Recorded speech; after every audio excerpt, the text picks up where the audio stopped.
विष्णुम् शशिवर्णम् चतुर्भुजम् प्रसन्नवदनम् ध्यायेत् सर्वविघ्नोपशान्तये।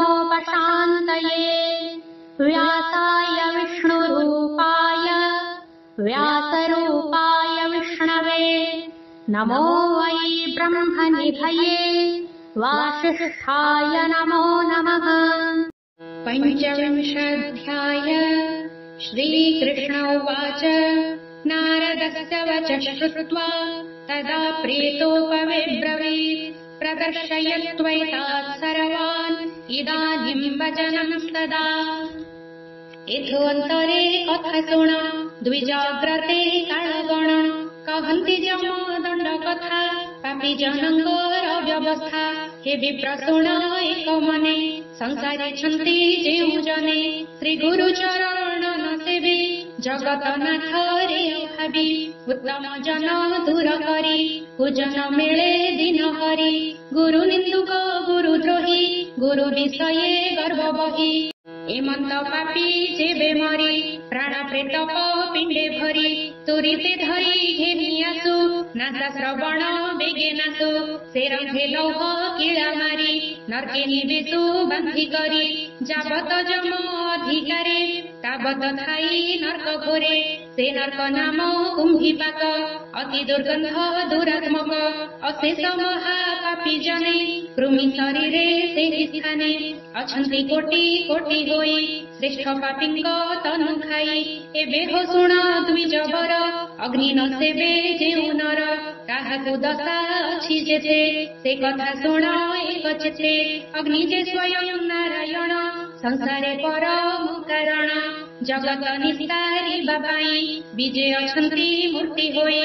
ଚରଚର ସର୍ବଭୂତେ ପ୍ରତ୍ୟକ୍ଷେ ପ୍ରକାଶ ଜଗତେ ଯେ ବ୍ରହ୍ମ ଅଗ୍ନି ଦୋଷ କରି ନରେ ସଂସାରୁ ଯାନ୍ତି ତରି ଯେଣେ ଅନଳ ହୋଏ ଦୋଷ କହିବା ତହିଁର ସନ୍ଦେଶ ଯେ ଅଗ୍ନି ପ୍ରକାଶ ଜଗତେ ବିପ୍ର ପୂଜିବ ଗୁଆ ଧୃତେ ଆବର ଯେତେ ନର ନାରୀ ଜଠର ଅଗ୍ନି ଦୋଷ କରି କ୍ଷୁଧାର୍ତ ଜନେ ଦେଇ ଅନ୍ନ ସ୍ଥାବରେ ଦେବ ଜଳଦାନ ଆପଣା ଶକ୍ତି ଅନୁକ୍ରମେ ଅଗ୍ନି ପୂଜିବ ଯଥା ଧର୍ମେ ଏମନ୍ତ ନ କରି ଯେ ଜନ ଆପଣା ସୁଖେ ବଞ୍ଚେ ଦିନ ଦରିଦ୍ର ଜନେ ଦୟା ନାହିଁ ତାହାକୁ ବୋଲି ଅଗ୍ନିଦ୍ରୋହୀ ସେ ପାପ ଅନ୍ତ କାଳେ ଆସି ଆମ୍ଭ ଦଣ୍ଡରେ ହୁଏ ଧ୍ୱଂସୀ।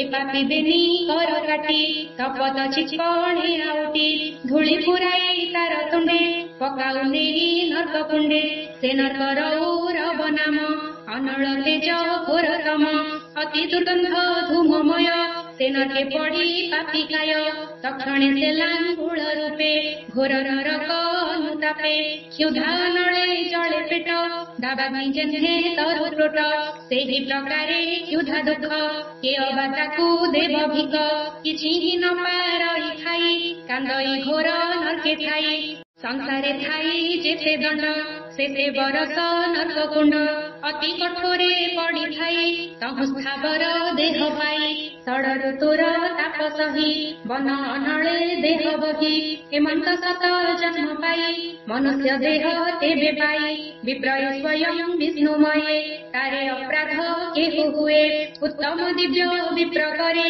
ନ ଦେଇ ନ ସେବେ ପୟରେ ବ୍ରାହ୍ମଣ ବଚନ ନ କରି ମୂର୍ଖ ସ୍ୱଭାବେ ନିନ୍ଦା କରି ହେମନ୍ତ ପାପୀ ଆମ୍ଭେ ଆଣି ଗୋଚରେ ବାନ୍ଧି ପାଦ ପାଣି ବେନି ନୟନ ତାର ତାଡ଼ି ମୁଣ୍ଡେ ପ୍ରହାରୀ ଲୁହା ବାଡ଼ି ଲୁହା ମଞ୍ଜୁଷ ବାନ୍ଧି ବେଗେ ପକାଉ ପୋତି ଗନ୍ଧ ନର୍କେ ଯେବେ ବ୍ରାହ୍ମଣ ଦ୍ରୋହ କରି କେତେ ଯୁଗ ଅନ୍ତରେ ତରି ଦେବତାଙ୍କୁ ଯେ ନିନ୍ଦା କରେ ସେ ପ୍ରାଣୀ ପ୍ରେତ ତନୁ ଧରେ ତପତ କର୍ଦ ମନ ରକେ ତାକୁ ପକାଉ ଜମଲୋକେ କାକ କୁକୁର ଶିବା ମିଳେ ପାପିନି ଖାଉ ଥାନ୍ତି ବଳେ ଯାବତ ଥିବେ ପାପି ଲୋକେ ତାବତ ପଡ଼ି ଥାଇ ନର୍କେ जे ଗୋରୁ ପୋଷି କରେ ହେଳା, ହଜିଲେ ନ କରେ ଶଙ୍ଖୋଳା। ବ୍ୟାଧି ପୀଡ଼ିତ ବୃଦ୍ଧ କାଳେ, ସେବା ଯେ ନ କରେ କୁଶଳେ। ସେ ମହାପାପୀ ଯମପୁରେ, ପଡ଼େ ରୌରବ ନରକରେ। ଗୋଧିଙ୍କ ରୂପେ ମହାକଷ୍ଟି, ଉପରେ କରି ଶିଳାବୃଷ୍ଟି। ପରୀଖ ମୃଦୁ ଗରବାଡ଼ି, ଗଗନ ନିରନ୍ତରେ ପଡ଼ି। ଗୋଅଙ୍ଗେ ଯେତେ ରୋମ ଥାଇ, ସେତେ ବରଷ ନର୍କେ ଯାଇ। ପୁଣି ଜନ୍ମଇ ଗୋରୁ ରୂପେ, ଏକଥା ଅଟ ଈଶ୍ୱରୂପେ। ଅତିଥି ଯାର ଗୃହ ବାସେ, ସର୍ବଦା ଚଳଇ ନିରାଶେ। ଅନ୍ନ ଦେବାକୁ ଶକ୍ତି ଥାଇ, ନିରାଶ କରି ବାହୁଡ଼ାଏ। ସେ ଗୃହେ ଧର୍ମ ଥାଇ ଯେତେ, ଗମଇ ଅତିଥି ସଙ୍ଗତେ। ସେ ଗୃହୀୟନ୍ତ କାଳେ ଆସି, ଶିମୁଳି ବୃକ୍ଷ ତଳେ ବସି। ଭିକ୍ଷୁକ ରୂପ ଧରି ଦୁଃଖେ, ଅନ୍ନ ମାଗଇ ଅତି ଭୋକେ। ଏ ଯେ ନିରାଶ ଯମପୁରୀ, ଯେ ତାକୁ ଦେବ ଅନ୍ନ ବାରି। ଦେଇ ନଥିଲେ ପାଇ ନାହିଁ, ସକଳ ଶାସ୍ତ୍ର ଏହା କହି। ଅଧିକ ଦଣ୍ଡ ଅଛି ଯେତେ, କହିବା ଶୁଣ ଏକ ଚିତ୍ତେ। ଅତିଥି ଅଭକତ ଯେହୁ, ଅତି ଅଭାଗ୍ୟବାନ ସେହୁ। ତାର ଜୀବନ ଯମ ଆଳେ, କ୍ଷୁଧାରେ କାନ୍ଦଇ ବିକଳେ। କାନ୍ଦିଲେ ଯମ ଦୂତେ ଧରି, ନିଷ୍ଠୁର ମୁଥେ ମୁଥେ ମାରି। ଅଣ୍ଟାରେ ଦଉଡ଼ି ଲଗାଇ, ତପତ ବାଲିରେ ଚଲାଇ। ତୁଣ୍ଡେ ପୁରାଇ ଇଟା ମାଟି, ତନୁରେ କଣ୍ଟା ଛାଟ ପିଟି। ଏମନ୍ତେ ନାନା ଦଣ୍ଡ ଦେଇ, ନରକେ ନିବେ ଶାନ୍ତି ନେଇ। ନାରକ ନାମେ ଦୁଷ୍ଟ ଆସି, ଅନବରତେ ବହି ଆସି। ସେ ଅସିଧାରେ ପାପ ଦେହେ, ନିରତେ କାନ୍ଦୁ ଥାନ୍ତି କୋହେ। ଏମନ୍ତେ ଅଗ୍ନି ଦ୍ରୋହୀ ନର, ଏଥୁ ଅନ୍ତରେ ହୋଏ ପାର।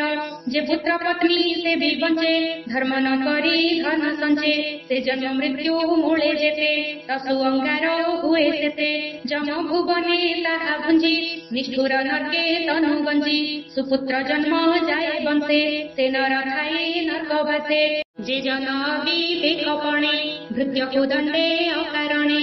ତାର ଜୀବନ ଅନ୍ତକାଳେ, ପକାଉ ହେବ ନର୍କ ସ୍ଥଳେ। ସେ ନିରେ କପଟ କୁମ୍ଭୀର, ମତ୍ସ୍ୟ ମଗର ସୁସମ୍ବର। ଏମନ୍ତେ ଜଳଚର ଯିବେ, ପାପୀଙ୍କୁ ଖାଉ ଥାନ୍ତି ସର୍ବେ। ସେ ପୁଣି ତିନି ଯୁଗ ଗଲେ, କିଞ୍ଚିତ ଧର୍ମ ତାର ଥିଲେ। ନରକୁ ହୁଅ ନିସ୍ତାର, ଏବେ ହୋ ଶୁଣ ଦ୍ୱିଜବର। ଯେ ବଣ ଜନ ଜ୍ଞାନହୀନେ, ଜନ୍ତୁ ବଧଇ ଶ୍ରଦ୍ଧା ମନେ। କାର୍ଯ୍ୟ କାର୍ଯ୍ୟ ଦୋଷା ଦୋଷେ, ଯେ ବଣ ଜନ ଜୀବନାଶେ। ସେ ପ୍ରାଣୀ ପର ଲୋକେ ଆସି, ସାତ ଚଣ୍ଡାଳ ରୂପ ଦିଦି। ଅନେକ ମାଡ଼ ମାରୁ करे, ପ୍ରାଭବ ସହ ଶରୀରେ। ପୁଣି ତା ନାସା ବନ୍ଧ ବିନ୍ଧି, ପାଟ ଦଉଡ଼ି ତହିଁ ବାନ୍ଧି। କଡ଼ସି କଣ୍ଟା କଣ୍ଠେ ଭରି, ଗଳାରେ ବାନ୍ଧି ଯତ୍ନ କରି। ପାପିଙ୍କି ଧରି ଯମ ଲୋକେ, ପକାନ୍ତି ନିରପେକ୍ଷ ନର୍କେ। ସେ ନର୍କେ ପଡ଼ି ଜନ୍ତୁ ଦ୍ରୋହୀ, ଅତି ଆକୁଳେ ଲୋଡ଼େ ତ୍ରାହି। ସେ ନର୍କେ ବୁଡ଼ି ପାପି ପଡ଼ି, ଶରୀର ଯାଇ ଥାଏ ସଢ଼ି। ନିଶତେ ବୁଡ଼ିଲେ ନରକେ, ଯୋଗ ଲାଗନ୍ତି ଦେହ ଯାକେ। ଉପରେ ଥାଇ ଲୌହ କାକ, ତଣ୍ଟିରେ ତର୍ଜନ୍ତି ଚମ୍ବୁକ।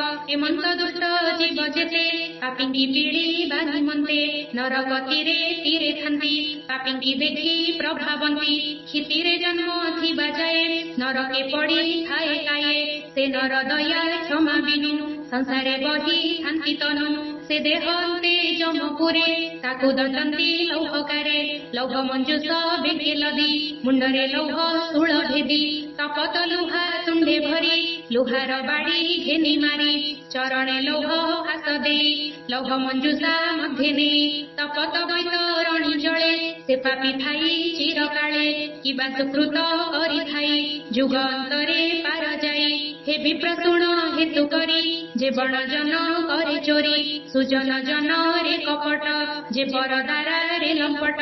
ए तिनि महापापी काळे, पड़ती घोर नरक स्थळे। पूज शोणित शुक्रमळ, ए चारि मिशी जेउ जळ।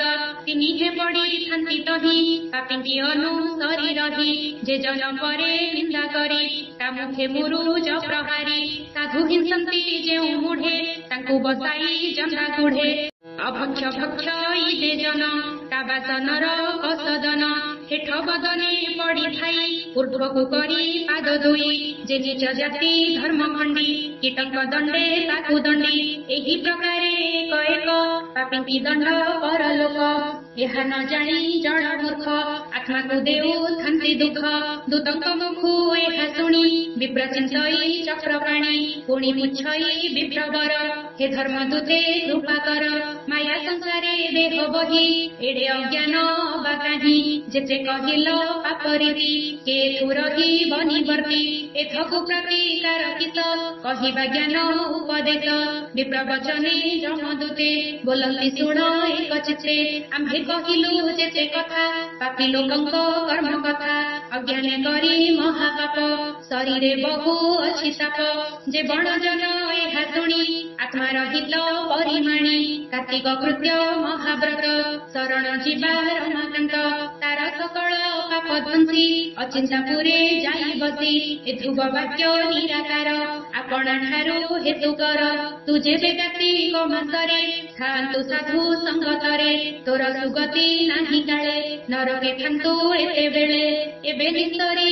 दुधरू कार्तिक व्रत महिमारू एमंत बोली जमदूते तक्षणे ब्राह्मण संगते मिलिले जंतु पति आगे विप्रंकु देखी अनुरागे जम बोलती द्विज शुण तुम्भर अछि एड़े गुण मुहि न जानी कली दोष तुम्भे जे महत पुरुष मो दोष नघे निब मने एबे शुणिबा सावधाने किस संपदे इच्छा कर देवी मोहागी घे नवर से धर्मराज सुप्रसन्ने विप्र कहुछि तो समने हे प्रभु जंतुंकर पति तोते गोचर सर्वगति सकल धर्म कर्म जाणु प्राणीक कर्म परमाणु तुझे भक्ति जारे बहु से अन्य मात्रे जीव दहु एबे तु कर मुते दया जे देह परे नाही माया सेहि स्वरूप मुते कर जन्म मरणे मुते डर एणु नोहिब मोर देह देह बिहिले लागे मोह मोहरु लोभ होए जात